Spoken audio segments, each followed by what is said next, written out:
Hello दोस्तों, आप सभी का एक बार फिर से स्वागत है मेरे यूट्यूब चैनल स्टडी किंग पे। आज की इस वीडियो में हम डिस्कस करेंगे एडिटोरियल वोकैबुलरी, साथ में उसका ग्राफिकल रिप्रेजेंटेशन, और इस सीरीज़ का ये 41वां दिन है। अगर आपको इस तरह से एडिटोरियल प्लस वोकैबुलरी पार्ट चाहिए तो आप मुझे इस नंबर पर व्हाट्सअप कर सकते हैं। अगर आप टेलीग्राम या फेसबुक के ज़रिए मेरे से जुड़ना चाहते हैं तो इसी वीडियो के डिस्क्रिप्शन में अगर आप देखेंगे तो आपको वो लिंक वहाँ पर मिल जाएंगे। तो आइए स्टार्ट करते हैं। आज का पहला वर्ड क्या है हमारे पास जिसको हमें कवर करना है। सबसे पहला वर्ड है स्प्रिंग। नाउन के तौर पर इसका इस्तेमाल किया गया था और इसका मतलब है उकसाना। सेम मीनिंग के वर्ड देखिए, कोडिंग, प्रोड। अपोजिट मीनिंग के वर्ड्स देखिए, कामनेस, डिस्करेजमेंट। इस फोटो के अंदर आप ध्यान से देखिए तो आप पाएंगे कि यहाँ पर यहाँ पर जो एरो दिख रही है ये क्या कर रही है, ये बजट का बढ़ता हुआ क्रम दिखाई दे रहा है। ठीक है, तो ये कहीं ना कहीं इंकरेजमेंट की तरफ, उकसाने की तरफ पॉजिटिव वे में इसका इस्तेमाल किया गया।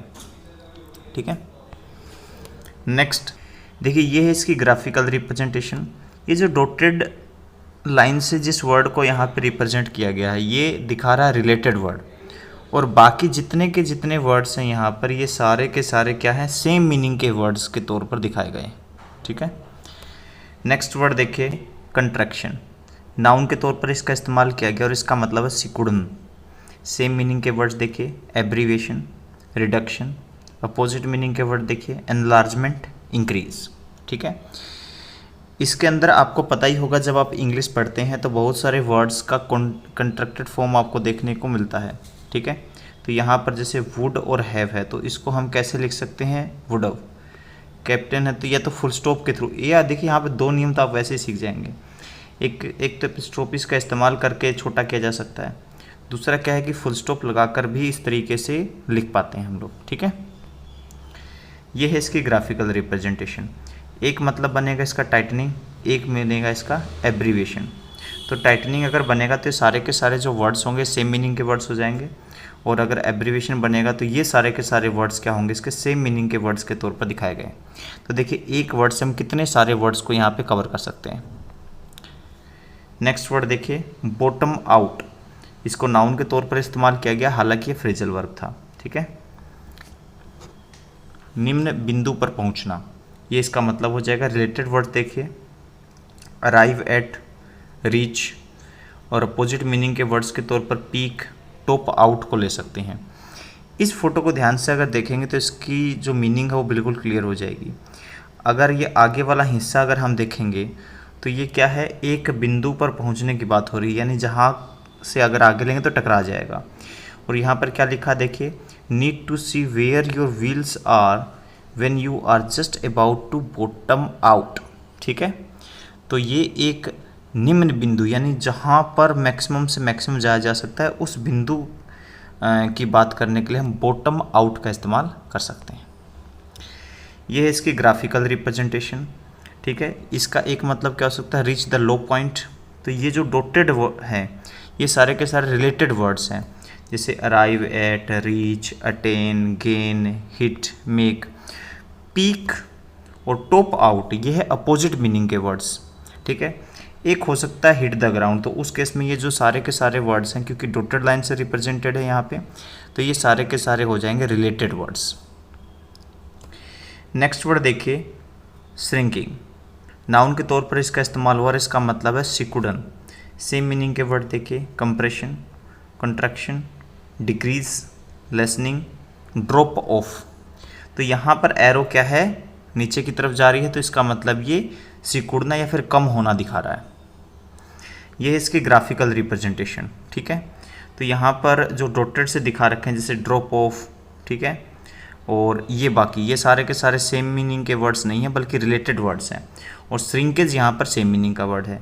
और अगर यहाँ पर देखें तो ये सारे के सारे रिलेटेड वर्ड से ही दिखा रखे हैं आपके। नेक्स्ट वर्ड देखिए, प्रिसिपिटस। एडजेक्टिव के तौर पर इसका इस्तेमाल हुआ और इसका मतलब है तेज। सेम मीनिंग के वर्ड देखिए, सिर, हाई, शार्प। अपोजिट मीनिंग के वर्ड देखिए, काम, फ्लैट, ग्रेजुअल। तो देखिए क्या होता है कि तेज कहीं ना कहीं ऊंचा और तेज, हाई देखिए यहाँ पे हाई भी देखने को मिल रहा है, शार्प भी देखने को मिल रहा है। तो अगर हम इसकी बात करें, देखिए यहाँ पर ये ऊंचा भी है और शार्प भी है, ठीक है। तो इस तरह के कुछ स्ट्रक्चर को या इस तरह की किसी आंकड़े को जो एकदम से तेज़ी से बढ़ता या घटता है, तो उसको बताने के लिए हम इस वर्ड का इस्तेमाल कर सकते हैं। ये है ग्राफिकल रिप्रेजेंटेशन इसकी। एक मतलब सी निकल सकता है, एक निकल सकता है हिस्ट्री। अगर ये निकलता तो इसके सारे के सारे जो वर्ड्स हैं ये वाले, ये सारे के सारे सेम मीनिंग के वर्ड्स हैं। और यहाँ पर ये जितने भी वर्ड्स यहाँ पे लिए गए सारे के सारे इसके सेम मीनिंग के वर्ड्स हैं। नेक्स्ट वर्ड देखिए प्लंज। नाउन के तौर पर इसका इस्तेमाल हुआ और इसका मतलब है कूद। सेम मीनिंग के वर्ड देखिए quick, drop, fall. Opposite meaning के वर्ड देखिए राइज, इंक्रीज। जैसा कि आप इस फोटो में देख सकते हैं, यहाँ पे इस व्यक्ति ने समुद्र के अंदर क्या लगाया, छलांग। तो इस प्रक्रिया को हम कह सकते हैं, इस एक्शन को हम कह सकते हैं क्या, कि कूद गया। ये कूद गया that means he fall from somewhere और इट्स अ क्विक ड्रॉप। अब ये है इसकी ग्राफिकल रिप्रेजेंटेशन। तो इसके बहुत सारे मतलब निकल सकते हैं, थ्रो, डिसेंड, हटल, स्टैब, सबमर्ज। और फिर उनके कौन कौन से सेम मीनिंग के वर्ड्स हो सकते हैं वो सारे के सारे यहाँ पर दिखाएं। तो एक वर्ड से देखिए आप कम से कम यहाँ पर 20 वर्ड कवर कर पाएंगे। नेक्स्ट वर्ड देखिए स्लम। नाउन के तौर पर इसका इस्तेमाल हो और इसका मतलब है गिरावट। सेम मीनिंग के वर्ड देखिए fall, drop, decline. Opposite meaning के वर्ड देखिए इंक्रीज, ग्रोथ। जैसे कि आप इस फोटो में देख सकते हैं, ये जो नीचे वाला एरिया है दिस वन, इसको क्या बोला गया, स्लम। तो इसका मतलब भी क्या होता है, गिरावट या फिर नीचा। अब ये है इसकी ग्राफिकल रिप्रेजेंटेशन। इसका मतलब फॉल हो सकता है। देखिए ये जो दो रिप्रेजेंटेशन है यहाँ पे जो स्क्वायर से की गई है, ये है अपोजिट मीनिंग और बाकी सारे के सारे वर्ड्स क्या हैं, सेम मीनिंग के वर्ड्स हैं। यहाँ पे सैग और बाकी सारे के सारे सेम मीनिंग के वर्ड है। फॉल है, ये 4 सेम मीनिंग के वर्ड्स हैं और ये जो 2 हैं ये अपोजिट मीनिंग के वर्ड्स के तौर पे है। रिसेशन और यहाँ पर बाकी सारे के सारे सेम मीनिंग के वर्ड्स हैं रिसेशन के आपके, ठीक है। नेक्स्ट वर्ड देखिए tumble.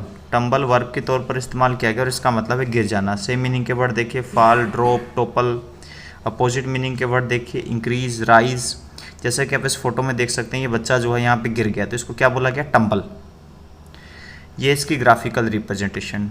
Fall, fall steeply, cascade, hurry, ठीक है। ये सारे के सारे जो वर्ड्स हैं ये सेम मीनिंग के वर्ड्स हैं और आगे इनसे कौन कौन से वर्ड्स निकाले जा सकते हैं वो सब यहाँ पे दिखाए गए हैं। नेक्स्ट वर्ड देखिए स्वेल। वर्ब के तौर पर इसका इस्तेमाल हुआ और इसका मतलब बढ़ाना। सेम मीनिंग के वर्ड देखिए इंक्रीज, राइज। अपोजिट मीनिंग के वर्ड देखिए फॉल, डिक्रीज। जैसा कि आपको पता है, जैसे इस फोटो में देखिए आँख के ऊपर कैसे हो गया, ये क्या हो गया, बढ़ गया है ना। इस जो नॉर्मल आकार है उससे बढ़ गया है, तो कहीं ना कहीं इंक्रीज हो गया, राइज गया, सूजना कह सकते हैं इसको, ठीक है। तो इसकी ग्राफिकल रिप्रेजेंटेशन ये रही आपके सामने, increase, expand, be field, became louder, wave. ये जो एब है इसका मतलब होता है डिक्रीज होना, घटना। ये अपोजिट मीनिंग का वर्ड है, ये भी अपोजिट मीनिंग का वर्ड है। बाकी सारे के सारे सभी वर्ड्स के सेम मीनिंग के वर्ड्स के तौर पर दिखाए गए। तो आप देखिए एक वर्ड से कितने सारे वर्ड्स आप कवर कर सकते हैं। तो इसका स्क्रीनशॉट लेकर इन सभी को नोट डाउन आप कर सकते हैं। इस वीडियो में इतना ही दोस्तों। थैंक यू सो मच ये वीडियो देखने के लिए। जो स्टूडेंट्स वीडियो को जगह जगह पे शेयर कर रहे हैं मैं उनका दिल से शुक्रिया अदा करता हूँ। Thank you so much.